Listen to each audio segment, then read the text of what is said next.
பிரசாந்த் கிஷோர் வச்சிருக்கான்னா ஒரு தனி கம்பெனி வச்சிருக்கான், ஐபேக்னு ஒரு கம்பெனி. எத்தனை பேர் நான் உங்களுக்கு அப்பாயிண்ட் பண்ணுங்க, பணம் கொடுத்துருங்க, நான் உங்க கட்சியை ஜெயிக்க வைக்கிறேன்.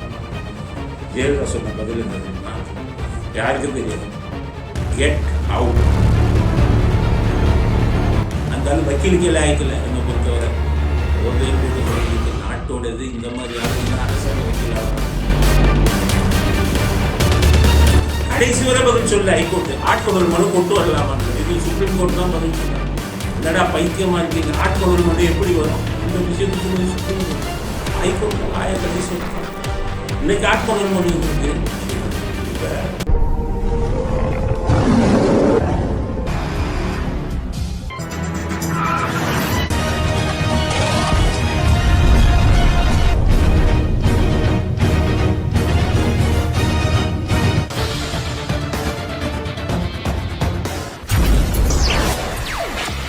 வணக்கம். இன்றைய அரசியல் ஆடுகளத்தில் என்ன செய்தி அலசல் அப்படின்னு பார்ப்போம். முதல்ல தினகரன் பத்திரிகையில வந்த ஒரு செய்தி, அதை பத்தி பேசணும். அது திமுக காரங்க பத்திரிக்கை முரசொலி, டாய்லெட் முரசொலி மாதிரி அதுவும் ஒரு முரசொலி தான். இருந்தாலும் முரசொலி படுமோசம், எல்லாம் சொல்வதெல்லாம் போய். ஏன்னா யாரும் படிக்க மாட்டாங்க, அதனால சொல்வதெல்லாம் போய்.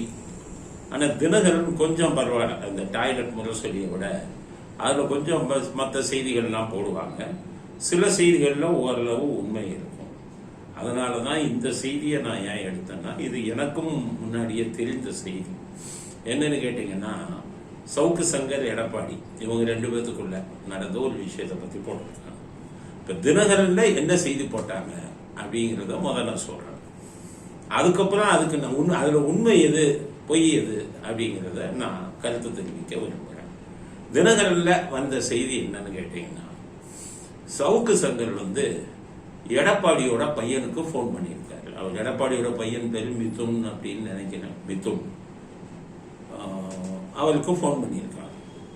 பண்ணி உங்க அதிமுகவை நான் அந்த எலெக்ஷன்ல ஜெயிக்க வச்சு காமிக்கிறேன், என்கிட்ட நிறைய விஷயங்கள் இருக்கு, அதெல்லாம் நான் பண்ணி ஜெயிக்க வைக்கிறேன், உங்க அப்பாட்டே நீ கூட்டிட்டு போ, பேசலாம் அப்படின்னு சொல்லியிருக்காரு. அந்த மிதுன் அவங்க அப்பா எடப்பாடிட்டுக்கு ஃபோன் பண்ணி பேசி அப்பாயின்மெண்ட் வாங்கி சவுக்கு சங்கரை கூட்டிட்டு போயிருக்காரு.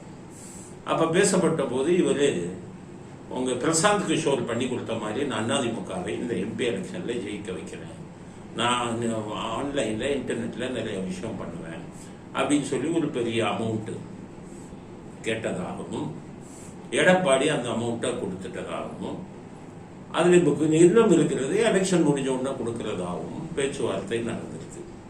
அதுல பணம் கொடுக்கப்பட்டது. தினகரன்ல வந்த செய்தி சொல்றேன், பணம் கொடுக்கப்பட்டது. அதுக்கப்புறம் எலெக்ஷன் நெருங்க எடப்பாடிக்கு திருப்தி இல்லை, எதுவும் பெருசா பண்ண மாதிரி தெரியல, இன்டர்நெட்ல இல்லை, ஏன்னா ஒரு ஐடி எதுவும் நடந்ததா தெரியல. அதனால பையனை கூப்பிட்டு இதோட வேலையை நிறுத்திக்க சொல்லிடு, மீதி பணம் எதை நம்ம கொடுக்க தேவையில்லை, எனக்கு இதுல திருப்தி இல்லை அப்படின்னு சொல்லிட்டாகும். அந்த மிதுன் இவருடைய பையன், எடப்பாடிய பையன், அவர் ஃபோன் பண்ணி அவங்க அப்பா சவுக்கு சங்கர்கிட்ட, இல்லை எங்க அப்பா அது வேணான்ட்டாரு, சரியா அது ஒர்க் அவுட் ஆகலை, நீங்க செய்யறதுல அவருக்கு திருப்தி இல்லை, எதுவும் அதிமுகவை ஜெயிக்க வைக்க நீங்க எதுவும் பண்ண மாதிரி தெரியல, அதனால வேணான்னு சொல்லிட்டாராம். உடனடியாக இவர் சவுக்கு சங்கர், அப்படின்னா நீங்க மீதம் பேசின பணத்தை என்ன கொடுத்துருங்க அப்படின்னு சொல்லி அவங்க கூட சில பிரச்சனைகள் உருவாகும். அப்ப எடப்பாடி ஆட்சியில் இருக்கும்போது உங்க சம்பந்தி, நீங்க பொண்ணு கட்டின அந்த சம்பந்திக்கு கான்ட்ராக்ட் கொடுத்த முக்கியமான பேப்பர் என்னிடம் இருக்கு, அதை உங்களுக்கு வாட்ஸ்அப்ல அனுப்பி வைக்கிறேன் அப்படின்னு அனுப்பி வச்சதாகவும், அந்த பேப்பர் இவருக்கு எப்படி கிடைச்சதுன்னு சொல்லி அவங்க மிகவும் பெரிய அதிர்ச்சியானதாகவும், அதன் காரணமாகத்தான் இவர்களுக்குள் இந்த உறவு இருந்தது. இப்ப இந்த பெயில் எடுக்கிறது இது எல்லாமே அதிமுக போய் பண்றதுக்கு காரணமே நம்ம தகவல், முக்கியமான தகவல் அவர்கிட்ட சிக்கிக்கிச்ச அப்படிங்கிற பயத்துல அவங்க இந்த விஷயங்கள் எல்லாம் பண்ணிக்கிட்டு இருக்கிறவங்களும் செய்தி வந்தது. இதுதான் இன்னைக்கு வந்த செய்தி. சரி, இந்த செய்தி முழுசா நம்ப முடியாது. ஏன்னு கேட்டீங்கன்னா தினகரன் பத்திரிக்கையாளர், அவங்க திமுக. ஆனா சவுக்கு சங்கருக்கு இத மாதிரி அவரே போன் பண்ணி பேசுறது வழக்கம். அவரே ஸ்டாலினை நான் நேரம் பார்த்தேன்னு சொன்னாங்க. அது அவரே உதயநிதிக்கு அவர் தான் போன் பண்ணியிருக்காரு. பண்ணி உதயநிதிட்டு அப்பாயின்மெண்ட் கேட்டு அங்க போய் பேசி பார்க்கும்போது ஸ்டாலின் எங்களுக்கு கிடைச்ச தகவல் ஒண்ணுமே பதிலே சொல்லாம அவர் பேசுனது மட்டும் கேட்டு தலையாட்டிக்கிட்டு இருந்திருக்காரு. அதோட அவர் வந்துட்டாரு. ஸ்டாலினுக்கு எதுவும் இவர் வச்சு பண்ணணும் அப்படிங்கிற ஒரு ஐடியா இல்லை. அதுதான் அவரே சொல்லியிருந்தாரு சவுக்கு சங்கர். பட் இந்த செய்தியில வரக்கூடியது தனி. ஆனால் நமக்கு கிடைத்த செய்தி நம்பகமான செய்தி.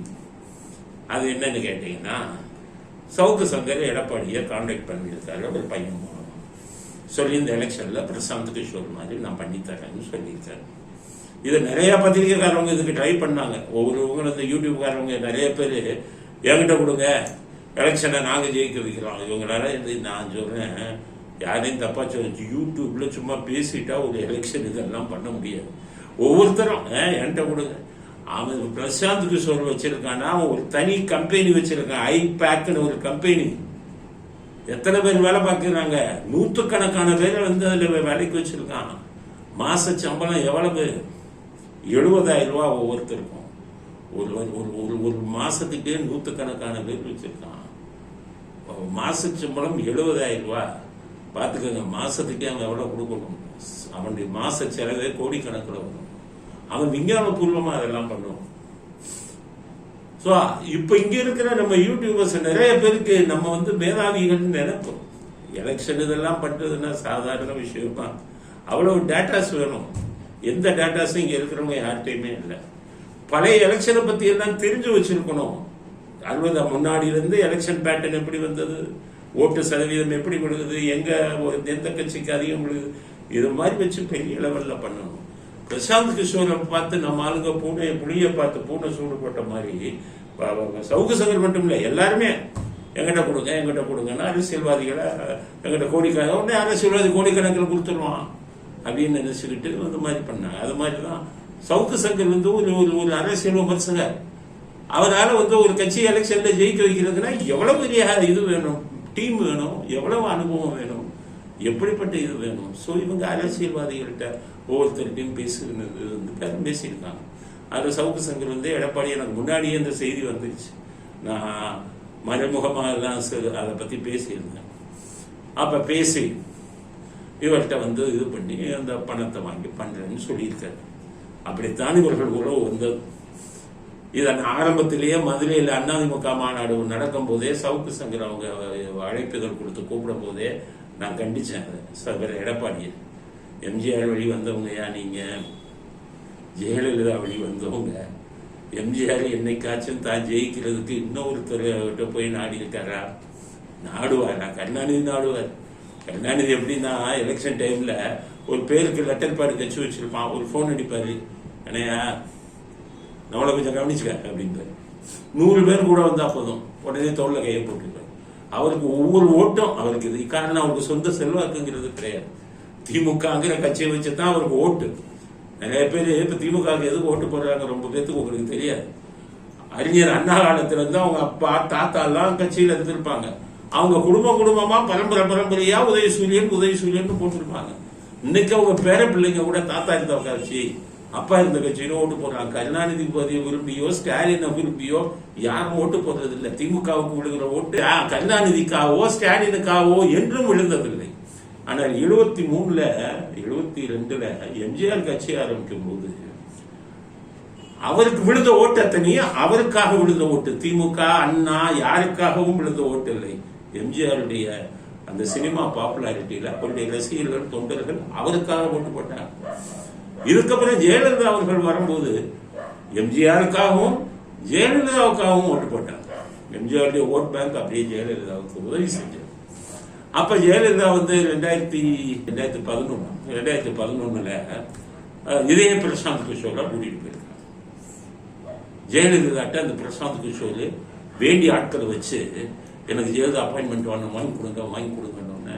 ஜெயலலிதாவுக்கு ரொம்ப தெரிஞ்சவங்க பிரசாந்த் கிஷோர்னு ஒருத்தர் இருக்காரு, அவர் உங்களை பார்க்கணும்னு விரும்புறாரு அப்படின்னு மட்டும் சொல்லிட்டாங்க. செல்ல வர சொல்லுங்க, அவர் வட இந்தியாக்காரு, பீகார்காரு அப்படின்னு எல்லாம் சொல்லிட்டாங்க. அவர் பிராமணர், ஜெயலலிதாவுக்கு பிராமணர் அதெல்லாம் அந்த அபிமானம் எல்லாம் அவங்களுக்கு கிடையாது. ஷோ வந்து எவ்வளவோ போய் ட்ரை பண்ணாரு, பிராமணர்னு சொல்லி உள்ள நுழைஞ்சு பல விஷயங்களை. ஷோ வந்து மிகப்பெரிய விமர்சகர், அரசியல் விமர்சகர். ஆனால் அவருக்கு ஜாதி மேல பற்றது ஷோவுக்கு. அதனால 2011 ஜெயலலிதா மேடத்துக்கும் சசிகலா பண்ணும்போது இவர் போய் அந்த ஜாதியின் அடிப்படையில் சில விஷயங்களை செஞ்சார். அது ஜெயலலிதா அவங்களை ஒத்துக்கலாம், அவங்களுக்கு அந்த மாதிரி எண்ணங்கள் இல்லை. அப்படி இருக்கும்போது 2011 இவர் பிராமணர்னு சொல்லி பிரசாந்த் கிஷோர் வட இந்தியாவில் இருக்கிற ஒரு அரசியல் விமர்சகர் அப்படின்லாம் சொல்லி அப்பாயின்மெண்ட் வாங்கிட்டார். இது எடப்பாடிக்காக தான் அந்த கதையை சொல்றேன். எடப்பாடி தெரிஞ்சுக்கணும், நல்லா புரிஞ்சுக்கங்க அரசியல். எனக்கு என்ன இதாக இருக்குன்னா, நீங்க எம்ஜிஆர் கட்சியை ஆரம்பிச்சு இந்த 77 முதல் எலெக்ஷன்ல நின்று நீங்க எம்எல்ஏ ஆகியிருந்தீங்கிறது என்னால நம்பவே முடியல. அரசியல்ல இப்படியா ஒண்ணுமே நான் தெரியாம இருக்கிறது. அப்ப ஜெயலலிதா போயிருக்கும் போது கூட்டிட்டு போறாங்க பிரசாந்த் கிஷோர். பிரசாந்த் கிஷோர் பார்த்துட்டு என்ன சொல்லுகிறா, ஜெயலலிதா என்ன விஷயம்னு கேட்கிறேன். நான் வந்து ஒரு பொலிட்டிக்கல் ஸ்ட்ராட்டஜிஸ்ட், சரி, அதாவது அரசியல் சாதுரியம் நான், சரி, உங்கள் கட்சியை என்னால் ஜெயிக்க வைக்க முடியும், அதுக்கு என்னன்னு கேட்கிறேன். நான் உங்களுக்கு இப்ப என்ன அப்பாயிண்ட் பண்ணுங்க, பணம் கொடுத்துருங்க, நான் உங்க கட்சியை ஜெயிக்க வைக்கிறேன். ஜெயலலிதா சொன்ன பதில் என்ன தெரியுமா? யாருக்கும் தெரியாது. கெட் அவுட் ரெண்டு தான் சொன்னாங்க, பிரிச்சு சொன்னாங்க. கெட் அவுட் அப்படின்னா ஒண்ணுமே பதிலே பேசல. இதே பிரசாந்த் கிஷோர் இருக்காரு, அந்த ஆளுக்கு ஒன்றும் புரியல. பார்த்துட்டு அப்படியே பாக்குறாங்க. ஜெயலலிதா மேடம் எப்ப அப்படின்னா அந்த கண்ணு பயங்கரமா வேலை செய்யும். உங்களை அப்படின்னு பார்ப்பாங்க, அதுலயே நிறைய அர்த்தங்கள் இருக்கும். அது கோபமான பார்வையா இல்ல வேற எதுவும் உங்களை அனலைஸ் பண்றதுக்கு பாக்குறாங்களா அப்படிங்கிறது. அந்த கண்ணு வந்து உங்களை அப்படியே ஒரு மாதிரி பார்ப்பாங்க. இவர் அப்படி மறைச்ச உடனே இருந்தாலும் எந்திரிச்சு வெளில வந்துட்டார். வெளியில வந்தோடனே ஜெயலலிதா மேடம் அதோட ரெக்கமெண்ட் பண்ணவங்களை கூப்பிட்டு, ஒரு பொலிட்டிக்கல் புரோக்கர் எல்லாம் ஏன்ட்ட கொண்டாந்து விடுறீங்க, நான் ஜெயிக்கிறது இவன் கையில இருக்கா? மக்கள் ஓட்டு போடுறாங்க, அதிமுக தொண்டர் ஓட்டு போடுறாங்க, எம்ஜிஆர் தொண்டர்கள் ஓட்டு போடுறாங்க. இவ்வளவு பெரிய தொண்டர் படையை வச்சிருக்கோம் கட்சி. இதுக்கு போக மக்கள் வந்து என் மேல நிறைய இது வச்சிருக்காங்க, நம்பிக்கை வச்சிருக்காங்க, அபிமானம் வச்சிருக்காங்க. அவங்க தான் என்னை வந்து ஓட்டு போட்டு ஜெயிக்க வைக்க முடிய வட இந்தியாவில் சுற்றி கொண்டிருக்கும் ஒரு அரசியல் புரோக்கர் வந்து என்ன ஜெயிக்க வைக்க முடியுமா? தன்னுடைய சொந்த பலத்தை நம்பினாங்க, தன்னுடைய அதிமுக பலத்தை நம்பினாங்க. அவங்க தான் தலைவர். நீங்க எடப்பாடி போய் உங்க பையன் சொன்னாங்கன்னு சொல்லி சவுக்கு சங்கரை கூட்டிட்டு போய் இப்ப அமௌண்ட் பேரம் பேசலாம். இது தினகரன்ல வந்ததுக்காக சொல்லல, இது எனக்கும் இந்த செய்தி முன்னாடியே வந்தது. அப்பதான் நான் மறைமுகமா சாடு அவர்கிட்ட போய் பேசுறாங்க. அவனாவது அனுபவம் உள்ளவன். 2014 மோடியே வந்து நான் சொல்றேன் இந்த பிரசாந்த் கிஷோர். அதுக்கப்புறம் பாத்தீங்கன்னா பீகார்ல நிதிஷ்குமார், அவருக்கும் அரசியல் இந்த மாதிரி பண்ணி கொடுத்துருக்காரு ஐபேக்ங்கிறதுல. அதுக்கடுத்தது ஆந்திரால ஜெகன்மோகன் ரெட்டி, அவருக்கும் இதை பண்ணி கொடுத்தார். இந்த ஆளுட நல்ல நேரம் அவங்க எல்லாம் ஜெயிச்சாங்க. அடுத்தது வெஸ்ட் பெங்கால், மேற்கு வங்காளத்துல மம்தா பானர்ஜிக்கும் இதே மாதிரி பண்ணி ஜெயிச்சாங்க. சோ இதனால அவர்கள் மேல எல்லாருக்கும் நம்பிக்கை வருது. அப்படி இருக்கும்போது ஒரு பெரிய கட்டமைப்பை வச்சிருக்கும் போது ஒரு சாதாரணமா வந்து இதுல வந்துகிட்டு இதுல யூடியூப்ல பேசுற ஒருத்தர் நம்பி கோடிக்கணக்கான பணத்தை அவர் ஜெயிக்க வைப்பாருன்னு கொடுத்திருந்தீங்கன்னா, அப்ப உங்களுக்கு எடப்பாடிக்கு அரசியல்ங்கிறது தெரியாதான்னு இருக்கு. அவர்கிட்ட இப்ப எப்படி ஏமாந்தீங்க? எப்படி அவர்கிட்ட கட்டமைப்பு என்ன இருக்குன்னு என்னப்பா இதெல்லாம் கேட்க வேண்டாமா? ஜெயலலிதா அவர்களையும் எப்படி தன்னுடைய சொந்த பலத்தை நம்பி அந்த கட்சியை நடத்தினாங்க, இப்படி போய் பண்ணியிருக்கீங்க. இது ஏன் பண்ணாங்கன்னு கேட்கிறேங்க. அதையும் நீங்க தெரிஞ்சுக்கணும். அதாவது சவுக்கு சங்கரி ஏன் இந்த மாதிரி பண்ணாருன்னா, பிரசாந்த் கிஷோரை பார்த்து அவரு நிறைய யூடியூப் சேனலுங்க நான் பண்ணித்தரேன் ஒவ்வொருத்தரும் அரசியல்னா என்னன்னே தெரியாதவங்க கூட நான் பண்ணித்தரேன். சும்மா 4 பேர் சொல்றதை கேட்டு அரசியல் பேசுறவங்க நிறைய பேர் இருக்காங்க. யாருக்கும் அந்த அரசியல் வந்து இன்வால்மெண்ட்னு கிடையாது. யாரையும் நான் குற்றம் சொல்வதற்காக சொல்ல, யாரும் சும்மா விமர்சகர்கள் பேசுவாங்க, அதை படி இதை படி.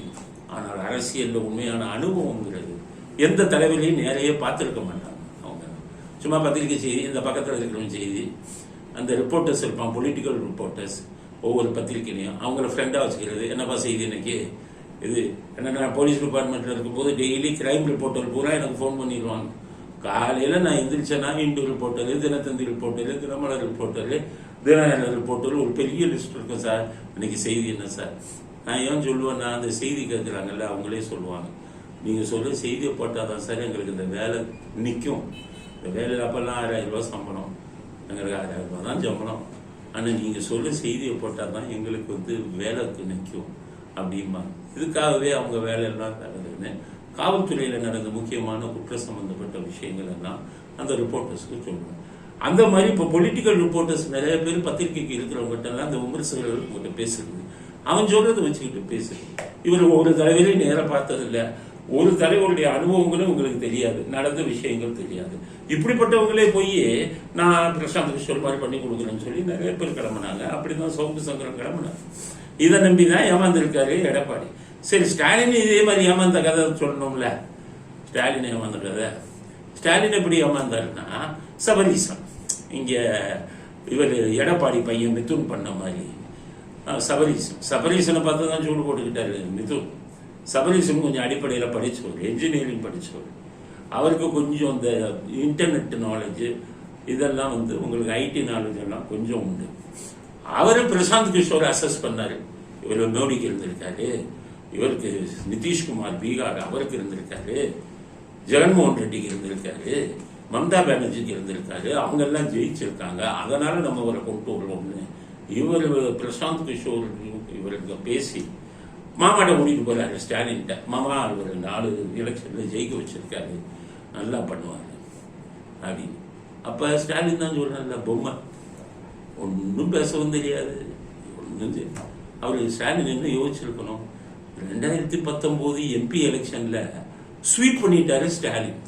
தேனி ஒரு தொகுதியை தவிர தமிழ்நாட்டில் 38 தொகுதியில திமுக கூட்டணி ஜெயிச்சிருச்சு, ஒண்ணுதான் அண்ணா திமுக ஜெயிச்சு. இவ்வளவு பெரிய வெற்றி கிடைச்சதுக்கு அப்புறம் பிரசாந்த் கிஷோருங்கிற ஒரு புரோக்கர் 300 கோடி கேட்டிருக்காரு. அவர் தேவையா, மருமகன் சொல்றாருன்ட்டு சரி 300 கோடியோ கொடுத்தாரு. யார் சொன்னது? சபரீசனுடைய ரெக்கமெண்டேஷன். இதைத்தான் புளிய பார்த்து பூனை போட்டு சோட்டுக்கிற மாதிரி மிதுன் எடப்பாடி பையன் சபரீசன் அவங்க அப்ப மாமாட்ட கொண்டு போய் ஸ்டாலின்ட்ட பிரசாந்த் கிஷோர் விட்ட மாதிரி நம்ம சவுக்கு சங்கரை கொண்டு போய் நம்ம அப்பாட்ட விடணும்னு விட்டு 2 பேரையும் ஏமாந்துருக்காங்க. இந்த நியூஸ் என்ன வச்சதை சொல்லலாம், அதுக்கு முன்னாடியே எனக்கு தெரியும். அப்படிதான் அவங்க உறவு ஆரம்பிச்சது பண்ணியிருக்காங்க. கடைசி ஸ்டாலின் 300 ரூபா கொடுத்துட்டு 300 கோடி கொடுத்துட்டு எலெக்ஷன் ரிசல்ட்டை பார்க்கிறார். 2019 39 எம்பி தொகுதியில 38 ஜெயிச்சாரு ஸ்டாலின். 300 கோடி சபைகளுக்கு பிரசாந்த் கிஷோருக்கு கொடுத்த உடனே எம்எல்ஏல 118 தொகுதி ஜெயிக்கணும், 8 தொகுதி 126 தான் ஜெயிச்சாரு. அதிமுக கூட்டணி 75 தொகுதியில ஜெயிச்சாங்க. அப்ப பிரசாந்த் கிஷோர் 300 கோடி வாங்கி என்ன சாதிச்சாரு? அப்பதான் ஸ்டாலின் சபரீசனை சத்தம் கொடுக்காரு, என்ன அவனை போய் கூட்டிட்டு 300 கோடி கொடுத்தோம், ஒன்றும் நடக்கல, போன தடவை அவ்வளோ ஓட்டு வாங்கலாம், அதோட உள்ளதும் போச்சு அப்படின்னு சொல்லி இது பண்ணிட்டார். ஸோ இந்த புரோக்கர்கள் எல்லாம் நான் என்ன சொல்றேன், எடப்பாடி முதல்ல 4 வருஷம் முதலமைச்சராக இருந்தார், ஸ்டாலின் இப்போ இன்னும் இருக்காரு. இவங்க 2 பேரும் மக்கள் செல்வாக்கில் தான் ஒரு அரசியல்வாதி ஜெயிக்க முடியும், மக்கள் தானே ஓட்டு போடுறாங்க, புரோக்கருக்கு ஸ்ட்ராட்டஜி பண்ணி இது பண்றேன்னு சொல்றது ஏமாத்தனமாச்சுங்கிற அடிப்படை அறிவே 2 பேத்துக்கும் இல்லை, எடப்பாடிக்கும் இல்லை, ஸ்டாலின். இப்படிப்பட்டவர்கள் நம்ம நாட்டை ஆண்டு இருக்காங்க. எடப்பாடி 4 வருஷம் சீஃப் மினிஸ்டர், அவருக்கு அசஸ் பண்ண கூட தெரியல. ஒரு சவுக்கு சங்கரால இவ்வளவு விஷயத்தை செய்ய முடியுமா? கட்டமைப்பு வசதிகள் இருக்கா? பிரசாந்த் கிஷோர்னா யாரு? அவனுக்கு இது எதையுமே தெரியாம பணத்தை ஏமாந்து இருக்காரு. இவரு 4 வருஷம் ஆண்டு இருக்காரு. நம்ம தலையெழுத்த பாருங்க. இன்னொருத்தர் அவருக்கு ஒன்றும் தெரியல, மருமகன் சொன்னாலும் 300 கோடியை கொடுத்திருக்காரு, அவர் நம்மை ஆண்டு கொண்டு இருக்கிறார்.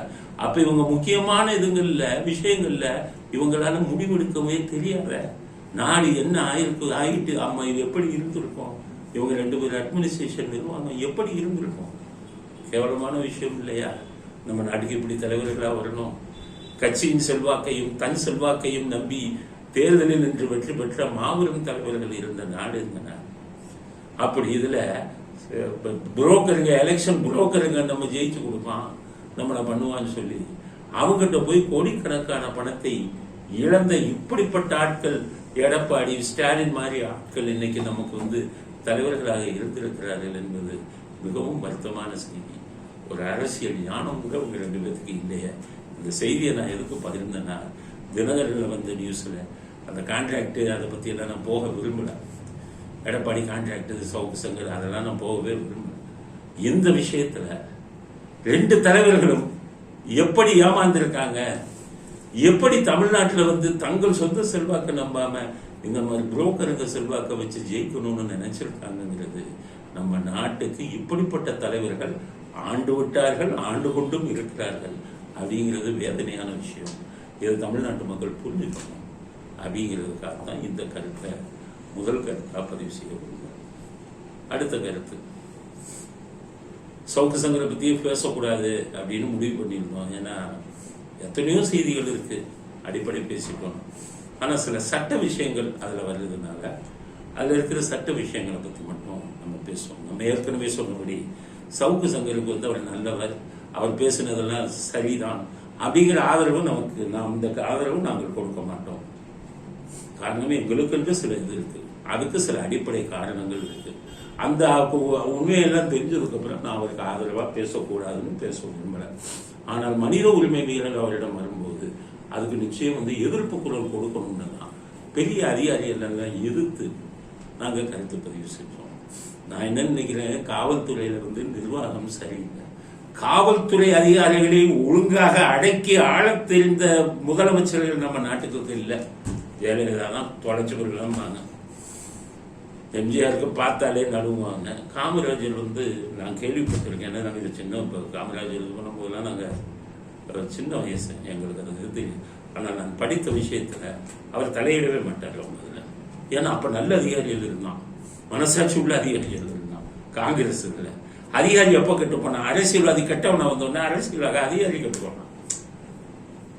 அதனால எனக்கு இந்த காவல்துறையை பார்க்கும்போது நல்ல முதலமைச்சர் இல்லையே, இந்த அதிகாரிகள் செய்யும் தவறுகளை திமுற தட்டி கேட்பதற்கு சரியான அதிகாரிகள் இல்லை. அதனால ஒரு அரசியல் கட்சியை நான் வச்சதே இதுதான். எங்களுக்கும் ஒரு வாய்ப்பு ஏதாச்சும் ஒரு ஆட்சி அமையும் போது அவர்களுடன் எங்களுக்கு கூட்டணி உடன்பாடு ஏற்பட்டு ஏதாச்சும் பதவின்னு ஒன்று வந்தா நான் காவல்துறையை தான் கேட்டுவாங்க. இந்த காவல்துறையும் நீதித்துறையும் சரிப்படுத்தணும். 2ல காவல்துறையை தான் முதல்ல கேட்டுவாங்க. ஏன்னு கேட்டீங்கன்னா மோசமான அதிகாரிகள் நிறைய பேர் இருக்காங்க. ஐபிஎஸ் எல்லாம் நீங்க பாக்குறதெல்லாம் எஸ்ஐ சஸ்பெண்ட் பண்றான், இன்ஸ்பெக்டர் சஸ்பெண்ட் ஆகுறான், அப்படிதான் வரும். ஐபிஎஸ் சஸ்பெண்ட் ஆனான்னு வராது. ஆனா முக்கியமான பல தவறுகளை செய்து தப்பித்துக் கொண்டிருப்பவர்கள் ஐபிஎஸ் அதிகாரிகள் எனக்கு தெரியும். அதை வாங்கி இந்த அதிகாரிகள் எல்லாம் ஒழுங்குபடுத்தி ஒழுங்கா தப்பு செஞ்சவங்க இது பண்ணி யூனிஃபார்ம் கட்டி ஓட விட்டுறணும்.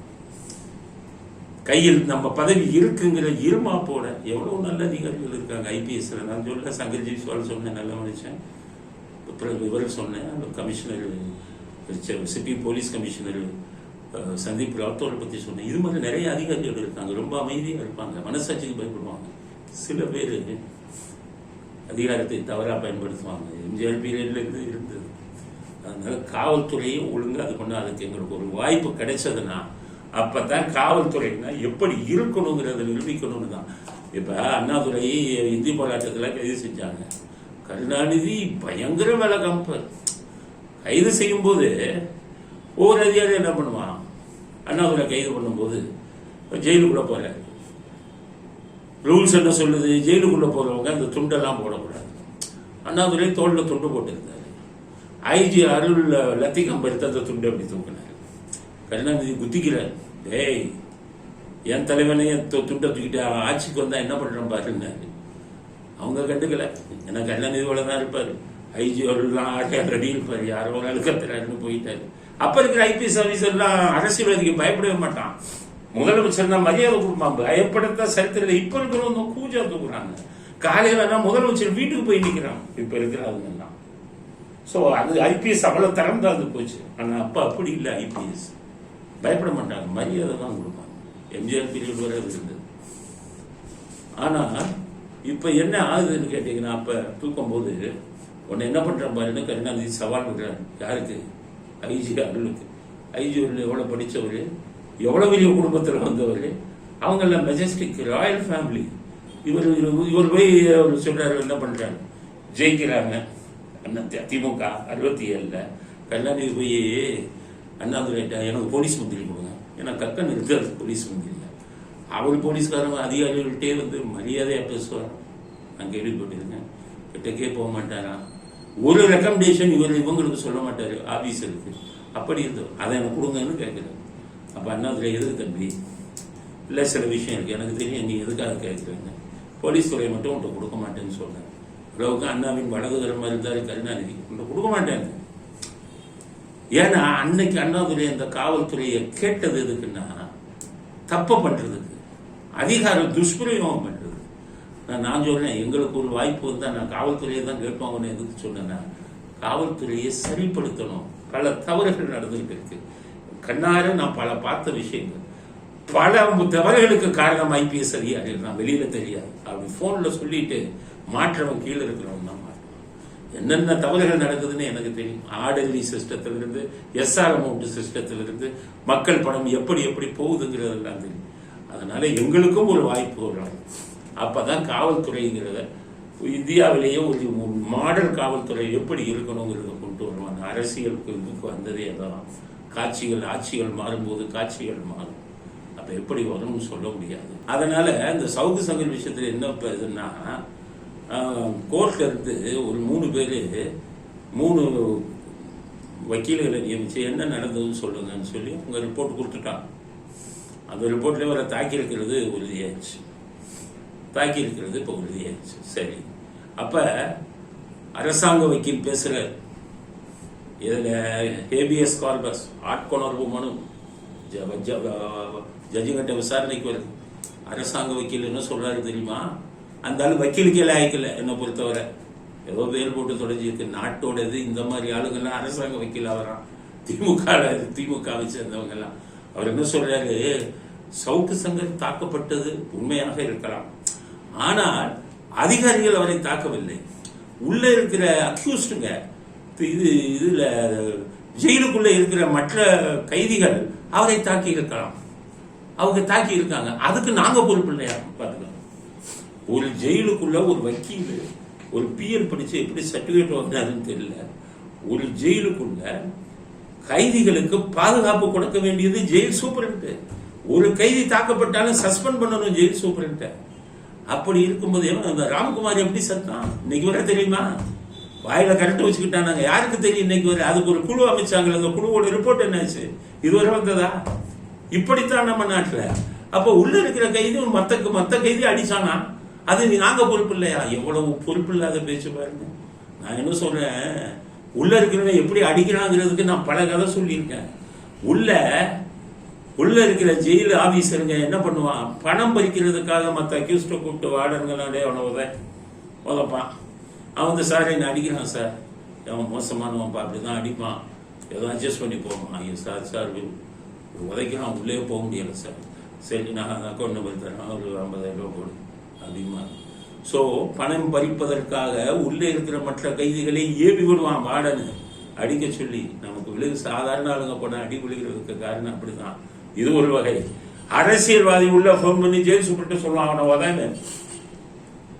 அப்ப என்ன பண்ணுவான் அந்த வார்டனு, ஐயோ உதயாமா அடிக்க சொன்னவனே அவன் தானே. ஏன் அரசாங்கம் இதுனால. சோ ஆளுங்கட்சியோடைய தலையீடு இதுல இருக்குங்கிறதுக்கு இது ஒரு உதாரணம். உள்ள மத்த கைதி உதைக்கிறதுனால இவன் தான் ஏவி விட்டு இருக்கான் ஜெயில் சூப்பர்ட்டு சொல்லி, அதனாலதான் உதப்பான் உள்ள. அப்படி இவர்களே ஏவி விட்டு வார்டனை விட்டு அடிக்க விட்டுட்டு கோர்ட்ல வந்து சொல்றாங்க, சக கைதிகள் அடிச்சாங்க, நாங்க அடிக்கல. எவ்வளவு ஏமாத்து வேலை பாருங்க. இவங்க கையில எல்லாம் ஆட்சி போறது, மனசாட்சி உள்ளவங்க கையில ஆட்சி போகணும்.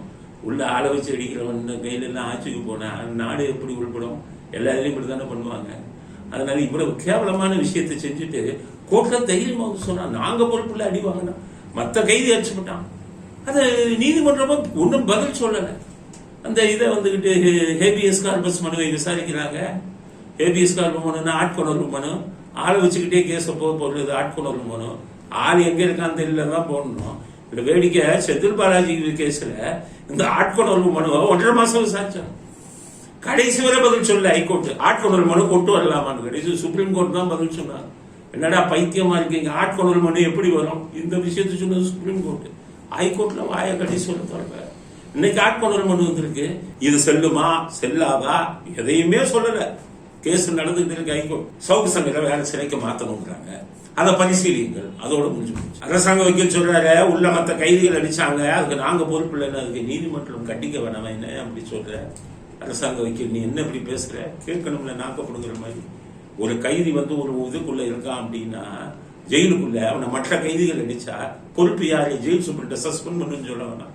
அடிச்சவங்களுக்கு நாங்க பொறுப்பு இல்லை. எப்படி ஒரு சட்டம் தெரியாம பேசுறேன்? கேட்டு இருக்காங்க. என் வழக்கிலேயே சுந்தர் இவரு கேட்டாரு, ஜஸ்டிஸ் சுந்தரம் என் வழக்குல அரசாங்க அவரை பார்த்து குமரேசன் ஒரு இதுல இருக்காரு. அவரை கேட்டாரு, எழுதவா நீ வக்கீலுக்கு அரசு வக்கீலுக்கே லாயக்கில்லைன்னு எழுதவான்னு கேட்டாரு. இன்னைக்கு 2009 சுதந்திரம் என்னுடைய ஆன்டிசிபேட்டரி பெயிலுக்குதுல என் மேல கொலை கேஸ் போடணும்னு சொன்னதுக்கு கொலை கேஸ் போடுவீங்களா? உங்களுக்கு சட்டமே தெரியல, you are unfit to be an advocate, record பண்ணுவான்னு கேட்டேன். அது மாதிரி கேட்டு இருக்கணும். இன்னைக்கு இந்த அரசு அவங்களை பார்த்து ஹைகோர்ட் ஜட்ஜுங்க you are unfit to be an அட்வொகேட்னு கேட்டு இருக்கணும்ல. அப்படி கதை சொல்றாங்க. என்னன்னா அடிச்சது அவன் அடிச்சுக்கிட்டான் அப்படின்னு இவ்வளவு கேவலமா விஷயம் நடந்துருக்கு. இப்ப இதுல இருந்து என்ன தெரியுது? ஆளுங்கட்சியுடைய தலையீடு இருக்கு. அதனாலதான் உள்ள ஆளை வச்சு அடிக்கிறான், கைதிகளை வச்சு. அப்படித்தான் தாக்கப்பட்டிருக்காரு. வேறு இந்த ஆளுங்கட்சியோட தலையீடு இருக்குங்கிறதுக்கு இன்னொரு மிகப்பெரிய உதாரணம் என்ன தெரியுமா? பொம்பளைகள்லாம் விளக்கமாரோட வந்திருக்காங்க. முதல்ல இங்க தேனியிலிருந்து வரும்போது கோயம்புத்தூருக்கு செருப்போட வந்தாங்க. இப்ப மதுரைக்கு வந்தா விளக்கமா இருக்கு. ஸோ பாலிமர் நியூஸ்ல போய் அதை பேட்டி எடுக்கிறான் அந்த பொம்பளை கிட்ட. எதுக்கு வந்தீங்கன்னா சிரிக்குது. 200 ரூபா கொடுத்தாங்க வந்தோன்னு சில பெண்கள் சொல்றாங்க. யாருக்கு எதிராக ஆர்ப்பாட்டம்? சவுக்கு சங்கர் யாரு?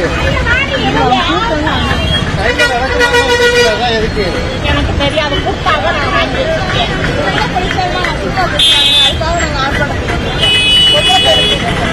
யாரு பேசுனா? அப்ப தூண்டி விடுவது யார்? 200 ரூபா கொடுத்தது யாரு? போலீஸ்காரன் கொடுப்பானா? போலீஸ் அதிகாரி கொடுப்பானா? தூண்டி விடுவது யார்? அந்த பொம்பளைங்களுக்கு 200 ரூபா கொடுத்து கூட்டிட்டு வந்தது யார்? விளக்கமாறு அடிக்க சொன்னது யார்? அவங்களுக்கே தெரியல. அது சவுக்கு சங்கர் யாருன்னு தெரியல. அப்ப இதற்கு பின்னால் எவ்வளவு பெரிய அரசியல் விளையாடுது. இந்த அரசியல் பின்னால் வரக்கூடிய அரசியல்ல பங்கு யாருக்கு இருக்க வாய்ப்பு இருக்குன்னா உதயநிதிக்கும் சபரீசனுக்கும். அவங்க தான் அதை தூண்டி விடுறது வாய்ப்பு இருக்கு. ஸ்டாலின் தலையிட பண்ற. அப்ப தூண்டி விடுவது இவங்க 2 பேர் தான். அதுல சபரீசனோட எம்மோ எனக்கு நல்லா தெரியும். மோடஸ் ஆபரண்டி. நாங்க காவல்துறையில் இருந்தோம். மோடஸ் ஆபரண்டி நான் பார்த்த உடனே எம்மோ வச்சு ஆளை கண்டுபிடிச்சோம். ஐபிஎஸ் ஆபீசருக்கு பெரிய பெரிய ஆளுங்க சொல்லிக்கிட்டு இருக்கலாம். ஸ்பாட்டுக்கு போனோம்னா நாங்க சொல்றது 1% கூட ஐபிஎஸ் ஆபீசருக்கு தெரியாது. கிரைமை பத்தி பேச சொல்லுங்க. நான் இருந்தல 18 வருஷம் 20 வருஷம் ஆச்சு. நான் ஒவ்வொரு கிரிமினலுடைய மோடஸ் ஆபரண்டி எப்படி இருக்கும், எந்த கிரைம்ல எப்படி வரும் புத்தகமே எழுதியிருக்கேன். ஒரு ஐபிஎஸ் ஆபீசர் அந்த மாதிரி புத்தகம் சொல்லுங்க. காரணம் ஃபீல்டு எக்ஸ்பீரியன்ஸ் யாருக்குமே இருக்காது. கள அனுபவம் யாருக்குமே இருக்காது. அதனால அந்த மாதிரி இந்த மோடஸ் ஆபரண்டியில பாத்தீங்கன்னா சபரீசன், இந்த சபரீசன் இன்னொரு மோடஸ் ஆபரண்டி என்னன்னா ஒரு வழக்கு போடுவாங்க. கரெக்டா 60 நாள் கழிச்சு இன்னொரு வழக்கு போட்டு 1 வருஷத்துக்கு வெளியில வராம பண்ணுவாங்க. சிவசங்கர் பாபாவை சபரீசன் தான் அதுல பின்னாடி இருந்து பண்ணாரு. இதே மாதிரி 10 மாசத்துக்கு கேஸ போட்டுக்கிட்டே இருந்தாங்க. இப்ப அப்படிதான் முதல்ல தேனியில ஒரு கேஸ போட்டாங்க, கஞ்சா கேஸ். அது கோயம்புத்தூர். அதுக்கப்புறம் கோயம்புத்தூர்ல உமனேசை அவங்ககிட்ட இருந்து ஒரு கம்ப்ளைண்ட் கொண்டு வந்தாங்க. இப்ப சென்னைக்கு கூட்டிட்டு வர்றாங்க. இங்க கம்ப்ளைண்ட் கீழம்பாக்கம் ரெக்கார்டுங்களை, சிஎம்டி ரெக்கார்டுங்களை மோசடி பண்ணாருன்னு கொண்டு வராங்க. அப்ப ஒரு குற்றவாளி தப்பு பண்றாங்கன்னா மேற்கொண்டு கேஸ் போறாங்கன்னா அப்ப அரசியல்வாதி பின்னாடி இருக்காங்க அர்த்தம். இன்னைக்கு திமுக அந்த அரசியல்வாதி சிவசங்கர் பாபாவுக்கு பண்ணது பின்னாடி இருந்து இவர் தான் சபரீசன் தான். அதே தான் இப்ப நடக்குது. அதனால சபரீசனுக்கு இதுல தொடர்பு இருக்கும் பின்னணியில இருந்து உங்களை கண்டிக்கிறதுல. ஏன்னா G² பத்தி எல்லாம் அதிகம் பேசினார்ல. அப்படித்தான் இருக்கும் அப்படிங்கிறது தான் எங்களுடைய கருத்து. அதனால நான் அந்த மற்றவங்க பேசுறதுக்கு நான் பேசுறதுக்கு வித்தியாசம் இருக்கு. ஸ்டாலினுக்கு சொல்லிடுறேன். மற்றவங்க எல்லாம் அரசியல் விமர்சகராக பேசுறாங்க. நான் ஒரு அரசியல் கட்சி சார்பில் பேசுகிறேன். என்னுடைய விமர்சனம் அரசியல் விமர்சனம். அதனால தான் நான் இவ்வளவு கருத்துக்களையும் ஆத்தென்டிகேட்டடாக நான் பதிவு பண்ணுறேன். ஆதாரம். அதனால இப்போ அவருக்கு இவ்வளோ பெரிய அடி விழுந்திருக்கு. அதைத்தான் சொல்லிட்டேன். அவருடைய இது அணுகுமுறையில வந்து நான் நியாயப்படுத்த விரும்பல. அவர் அணுகுமுறையில் எங்களுக்கு உடன்பாடு கிடையாது. அவரை நடத்திய விதத்தை பற்றி தான் நாங்கள் இப்போ கருத்தை தெரிவிக்கிறோம். அதனால இதில் இன்னொரு விஷயம் என்னன்னா, மனித உரிமை ஆணையம் வதச்சா மனித உரிமை ஆணையம் தானே கேட்பாங்க. சாதாரண விஷயத்தெல்லாம் எஸ்ஐ மேலே கம்ப்ளைண்ட் கொடுத்தா உடனே நோட்டீஸ் அனுப்புவான், என்கொயரி பண்ணுவான். எங்கேயோ போனது ஸ்டேட் மனித உரிமை ஆணையம், மாநில மனித உரிமை ஆணையம். அன்னைக்கு செந்தில் பாலாஜிக்கு ஈடிகாரன் அடிக்கவே இல்லை. ஈடிகாரன் கைது பண்ணவன் தான் ஐயோ அம்மான்னு இதெல்லாம் சிறுநீர்லாம் போய் ஒரு பெரிய இதற்கு இது பண்ணி நெஞ்சு வலிக்குதுன்னாரு. தொடவே இல்லை. அவங்க ஆஸ்பத்திரிக்கு கொண்டு வந்தா நம்ம தான் மனித உரிமை ஆணையத்துக்கு போய் புகார் கொடுப்போம். மனித உரிமை ஆணையத்திலிருந்து கண்ணதாசன்ங்கிற வக்கீல் வந்து இங்க வர்றாரு ஆஸ்பத்திரிக்கு. என்ன ஆச்சு உங்களுக்கு? யார் அந்த கண்ணதாசன்? திமுகவோட இந்த டிவியில பேசுறாரு. அவர் வந்து கேட்கிறாரு என்ன ஆச்சு, ஏன் இன்னைக்கு அந்த கண்ணதாசன் எங்க போனாரு? சவுக்கு சங்கர் கை ஒடிஞ்சு நிக்கிறாரு. அவரை நேரம் போய் பார்த்து என்ன ஆச்சு, யாரு தாக்குனான்னு கேட்க வேண்டியதானே. அப்ப மனித உரிமை ஆணையம் திமுகவோட ஆணையம் ஆயிடுச்சு. அங்கிருந்து திமுக காரனை அடிக்கலைனாலும் வந்து கேட்பாங்க. மற்ற கட்சிக்காரன் மற்றவனை அடிக்கலைனாலும் வந்து அடிச்சு கையை ஒடிச்சு உயிர் எடுத்தாலும் மனித உரிமை ஆணையம், தமிழ்நாடு மனித உரிமை ஆணையம் கண்டுக்க மாட்டாங்க. அதனால இவங்க, நான் இப்ப ஏற்கனவே சொன்ன மத்திய மனித உரிமை ஆணையத்துக்கு புகார் கொடுத்தாங்களான்னு தெரியல. அவர்களுக்கும் இந்த புகாரை கொடுத்து என்ன பொறுத்தவரை சம்பந்தப்பட்ட அதிகாரிகளை பிடிக்கணும். அதுதான் நான் சில அதிகாரிகளை கையில வச்சிருக்கேன். நான் வந்து சுப்ரீம் கோர்ட்டுக்கு எப்படி கொண்டு போகணுமோ எங்களுடைய இதே வேற மாதிரி இருக்கும். ஏன்னா அது அரசியல்வாதி மட்டும் கிடையாது. நான் வந்து காவல்துறை அதிகாரியாக இருந்தவன். டிடெக்டிவ்ல 19 வருஷம் இருந்து உளவுத்துறை பண்ணதை விட 10 மடங்கு அதிகம் பண்ணவன். இது கொலை வழக்குகள்லாம் நாங்கள் மிகப்பெரிய சாதனை. உலக அளவில் பிபிசியில கூப்பிட்டு எனக்கு வந்து ஒரு பெண்ணை மிஸ்ஸிங் பர்சனை கண்டுபிடிச்சேன்னு சொல்லி பிபிசியில இருந்து வந்து என்ன பேட்டி எடுத்துட்டு போனாங்க. காவல்துறையில விட உளவு இதுல தான் நாங்கள் டிடெக்டிவ்ல அதிகம் சாதிச்சேன். 19 வருஷம் நான் வந்து வழக்கறிஞராக இருக்கேன். அதனால என்னுடைய கருத்து, என்னுடைய இது வேற. நாங்க எடுக்கும் போது நடவடிக்கைகள் வேற மாதிரி இருக்கும். அதனால தப்பு செஞ்சவங்க யாராக இருந்தாலும் அவர்களுக்கு எதிராக எப்படி நடவடிக்கை எடுக்கணும், எங்க சுவிட்ச் இருக்கு, இதைத்தான் நாங்க பார்க்கணும். அதனால எங்களுக்கு கன்சர்ன், எங்களுடைய அக்கறையும் மக்கள் மீது தான், குறிப்பா ஏழை மக்கள் மீது தான். பாதுகாப்பு இல்லாத மக்களுக்கு தான் நாங்கள் துணை நிற்போம். அதுதான் எங்கள் கட்சியின் ஒரு இதான குறிக்கோள். அதன் அடிப்படையில் தான் நான் இவருக்கு கொடுத்த ட்ரீட்மெண்ட், இவர் மேல எடுத்த நடவடிக்கை, தவறான நடவடிக்கையை நாங்கள் ஆதரித்து பேசுகிறோம். அதனால ஏன்னா நாங்கள்லாம் நேதாஜியின் வழி வந்தவர்கள். எங்கிட்ட நேதாஜி ஆர்மினே வச்சிருக்கோம். நேதாஜி ஆர்மின்னு பல விங்குகள்லையும் பல இதுலையும் வச்சிருக்கோம். அதனால அதிகாரிகளும் சரி, மற்ற யாரா இருந்தாலும் சரி, சட்டப்படி நடந்துக்காங்க, மனிதாபிமானத்தோட நடந்துக்காங்க. உங்களுக்கும் ஒரு குடும்பம் இருக்கு, உங்க குடும்பத்திலையும் இவங்க இருக்காங்க. மனித உயிர்கள் என்னன்னு தெரிஞ்சுக்காங்க. அதாவது நிரபராதிகளையோ சில தவறு செய்தவர்களை அடிக்கும் உரிமை எந்த காவல்துறை அதிகாரிக்கும் கிடையாது. புரிஞ்சுக்காங்க. நீதிமன்றங்கள் தெரிஞ்சுக்காங்க. இந்த மாதிரி தப்பு பண்றவங்களுக்கு தண்டனை கொடுங்க. நீங்க கொடுக்குறவங்கள கொடுக்க வைப்போம், குரல் கொடுப்போம். அதனாலதான் இந்த இவ்வளவு விஷயங்களை நான் வந்து பேசியிருக்கேன். இன்னும் நிறைய விஷயங்கள் இருக்கு. இருந்தாலும் இன்றைய நேரம் முடிவடைந்து விட்டதா. இத்துடன் இன்றைய அரசியல் ஆடுகளம் நிறைவு பெறுகிறது. மீண்டும் நாளை புதிய செய்திகளுடன் உங்களை சந்திக்கிறோம். நன்றி, வணக்கம், ஜெய்.